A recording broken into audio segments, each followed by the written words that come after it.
Hey, Lexi and Dylan. Let's keep going with this book. Isn't it a great story? Let's see what Jonathan Livingston Seagull's up to now. He's learned how to do those fancy moves. When Jonathan Seagull joined the flock on the beach, it was full night. He was dizzy and terribly tired. Yet in delight, he flew a loop to a landing with a snap roll just before touchdown. Oh, he's using his fancy moves. When they hear of it, he thought of the breakthrough. They'll be wild with joy. How much more there is now to living.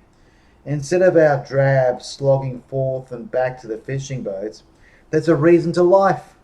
We can lift ourselves out of ignorance. We can find ourselves as creatures of excellence and intelligence and skill. We can be free. We can learn to fly. Let's fly. You like to fly? The years ahead hummed and glowed with promise. The gulls were flocked into council gatherings when he landed, and apparently had been so flocked for some time. They were in fact waiting. Jonathan Livingston Seagull, stand to centre! The elder's words sounded in a voice of higher ceremony. Stand to centre meant only great shame or great honour. Stand to centre for honour was the way Gull's foremost leaders were marked. Of course, he thought, the breakfast flock this morning. They saw the breakthrough, but I want no honours. I have no wish to be leader. I only want to share what I found, to show those horizons out ahead for us all. He stepped forward. Jonathan Livingston Seagull, said the elder, stand to centre, for shame in the sight of your fellow gulls. Huh? It felt like being hit with the board. His knees went weak. His feathers sagged. There was roaring in his ears. Centered for shame? Impossible. The breakthrough. They can't understand. They're wrong. They're wrong. For his reckless irresponsibility, the solemn voice intoned, violating the dignity and tradition of Gull family. To be centered for the shame meant that he would be cast out of Gull society, banished to a solitary life on the far cliffs. One day, Jonathan Livingston Seagull, you shall learn that irresponsibility does not pay. Life is the unknown and the unknowable, except that we are put into this world to eat, to stay alive as long as we possibly can. A seagull never speaks back to the council flock, but it was Jonathan's voice raised. Irresponsibility? My brothers, he cried. Who is more responsible than a gull who finds and follows a meaning, a higher purpose for life? For 1,000 years we have scrabbled after fish heads, but now we have a reason to live, to learn, to discover, to be free. Give me one chance. Let me show you what I found. The flock might as well have been stone. The brotherhood is broken, the gulls intoned together, and with one accord they solemnly closed their ears and turned their backs upon him. Oh.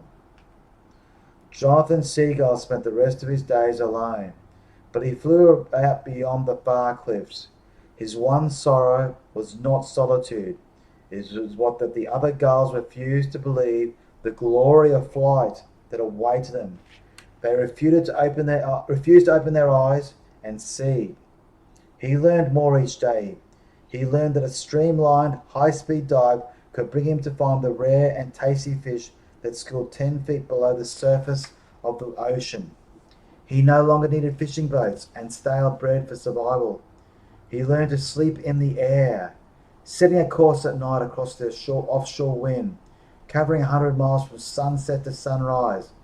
With the same inner control, he flew through heavy fogs and climbed above them into dazzling clear skies. In the very times when every other seagull stood on the ground, knowing nothing but mist and rain, he learned to ride the high winds far inland to dine there on delicate insects. Where he had once hoped for the flock, he now gained for himself alone. He learned to fly, and was not sorry for the price he had paid. Jonathan Seagull discovered that boredom and fear and anger are the reasons that a gull's life is so short. And with these gone from his thoughts, he lived a long, fine life indeed. Oh, so that's Johnathan Livingston Seagul. He's living a wonderful life now. Oh, a little bit more to go. They came in the evening then, and Johnathan found gliding peacefully and alone through his beloved sky. The two gulls that appeared in his wings were pure as starlight, and the glow from them was gentle and friendly in the high night air. But most lovely of all was the skill with which they flew, their wingtips moving a precise and constant inch from his own. Without a word, Johnathan put them to his test, a test no gull had ever passed. He twisted his wings, slow to a single mile per hour above stall. The two radiant birds slowed with him, smoothly locked in position. They knew about slow flying. He folded his wings, rolled and dropped into a dive, 190 miles per hour. They dropped with him, streaking down in flawless formation. At last he turned that speed straight up into a long vertical slow roll. They rolled with him, smiling. At last he turned that speed straight up into a long... He recovered to a level flight and was quiet for a time before he spoke. Very well, he said. Who are you? We're from your flock, Johnathan. We're your brothers. The words were strong and calm. We've come to take you higher, to take you home. Home? I have none. Flock? I have none. I am outcast, and we fly now at the peak of great mountain wind. Beyond a few hundred feet, I can lift this old body no higher. But you can, Johnathan, for you have learned. One school is finished, and the time has come for another to begin. As it had shined across him all his life, so understanding lighted that moment for Johnathan Seagul. They were right. He could fly high, and it was time to go home. He gave one last long look across the sky, across that magnificent silver land where he had learned so much. I'm ready, he said at last.